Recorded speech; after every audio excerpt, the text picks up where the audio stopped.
আমরা 12 দলের পক্ষ থেকে কথা বলছি। আজকে আলোচনার শুরুতেই আমাদের যেটা সাবজেক্ট ছিল সেটা হলো যে সংসদে নারী আসন। এই বিষয়ে ইতিপূর্বে একবার আলোচনা হয়েছে। আমরা আলোচনায় সংবিধানে উল্লেখিত জাতীয় সংসদে সংরক্ষিত যে নারী আসন, সেই নারী আসনের সংখ্যা বৃদ্ধি করে আমরা 100 জনে উপনীত হওয়ার ব্যাপারে অধিকাংশ রাজনৈতিক দল একমত হয়েছি, দুই একটি ইসলামিক রাজনৈতিক দল ছাড়া। আমরা বলেছি যে আজকের দিনে আপনার স্বৈরাচার বিরোধী আন্দোলনে নারীদের অংশগ্রহণ ছিল অনেক বেশি। মা বোনেরা যেভাবে রাস্তা নেমে এসেছে তাদের প্রতি আমাদের কৃতজ্ঞতা এবং শ্রদ্ধা জানিয়ে আমরা বলতে চাই যে সমাজের সর্বক্ষেত্রে নারীদের অংশগ্রহণ আমরা নিশ্চিত করতে চাই, যে কারণে আমরা 100 আসনের পক্ষে ছিলাম। আজকের আমার কাছে মনে হচ্ছে যে নির্বাচন কমিশন, আপনার ঐক্যমত্য কমিশন নিজেই কনফিউজ। মাঝে মাঝে তারা 180 ডিগ্রি আপনার ঘুরে যায়।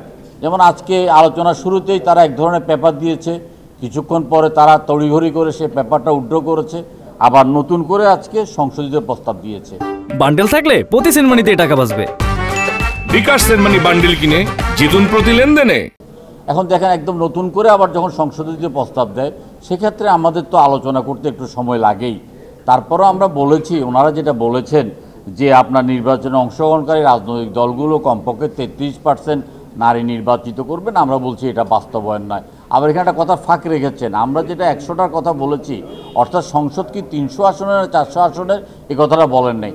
এখন যদি ওনারা বলেন যে এটা সংসদটা 400 আসনের হবে এবং 400 আসন হলে 100 আপনার নারী আসনে নির্বাচিত করবে 33% হিসাবে, তাহলে আবার নির্বাচনী আসনকে পুনর্বিন্যাস করার জন্য যে সময়, আমরা প্রথম থেকে আপনাদের মাধ্যমে জাতিকে যেটা বলে আসছি যে আমাদের কাছে মনে হচ্ছে যে এখানে একটা সময় ক্ষেপণ একটা ব্যাপার। আমরা এখনও মনে করি আগামী 2-3 দিনের মধ্যে সমস্ত আলোচনা শেষ করা যায়।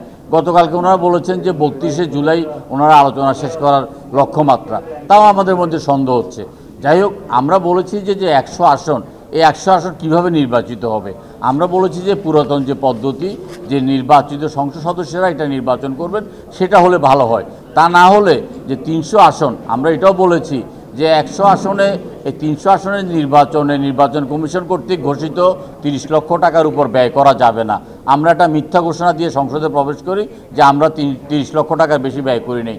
একজন নারীর পক্ষে কিভাবে 3টি আসনে সরাসরি নির্বাচন করা সম্ভব, এত বড় একটা জায়গা।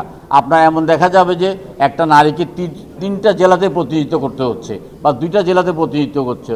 এইসব ব্যাপারগুলো নিয়ে আমরা চিন্তাভাবনা করার কথা বলেছি এবং এক পর্যায়ে প্রস্তাব দিয়েছি যে নারীরা শুধু নারীদেরকে নির্বাচন করবে, এটা করা যায় কিনা, তাহলে অন্তত কিছুটা অর্থশাস্ত্র হয় এবং কিছুটা বাস্তবসম্মত হয়। তখন তারা প্রশ্ন করার পর আমরা উত্তর দিয়েছি যে ভোটার তালিকাতেও নারী এবং পুরুষ সম্পূর্ণ আলাদা।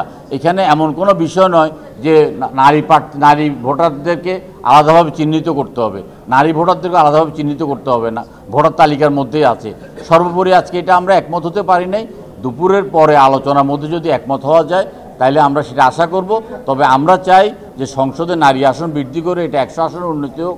আমরা এটাও চাই যদি সম্ভব হয় যে এটা যে পুরনো পদ্ধতি, সেই পদ্ধতিতে ফিরে আসার জন্য। কিন্তু ওনারা 65 ধারা বিলুপ্তি করার যে কথা বলছেন, সেই 65 ধারা যদি বিলুপ্তি করে তাহলে সরাসরি নির্বাচন। এখন আমি আপনাদের কাছে, সমস্ত জাতির কাছে প্রশ্ন রাখতে চাই যে 100 আসনে একজন নারী 3টি নির্বাচনী এলাকাতে নির্বাচন করাটা কতটা বাস্তবসম্মত, কতটা যুক্তিসম্মত, এবং এটার সাথে যে অর্থনৈতিক ব্যবস্থাপনা জড়িত আছে সেটা কতটা বাস্তবসম্মত, এবং নির্বাচনের সাথে যারা জড়িত আজকে ঐক্যমত্য কমিশন, ওনারা কতটা বাস্তবসম্মত প্রস্তাব দিচ্ছে সেটা আমাদের কাছে বোধগম্য নয়। ওনারা অনেক সময় আমাদের কাছে এখন প্রতিমান হচ্ছে যে ওনারা বাইরের থেকেও ওনারা কিছু প্রস্তাবনা নিচ্ছেন, বাইরের একটা অংশ ওনাদেরকে আপনার বিভিন্ন রকম প্রস্তাবনা দেওয়ার ব্যাপারে প্রভাবিত করছেন।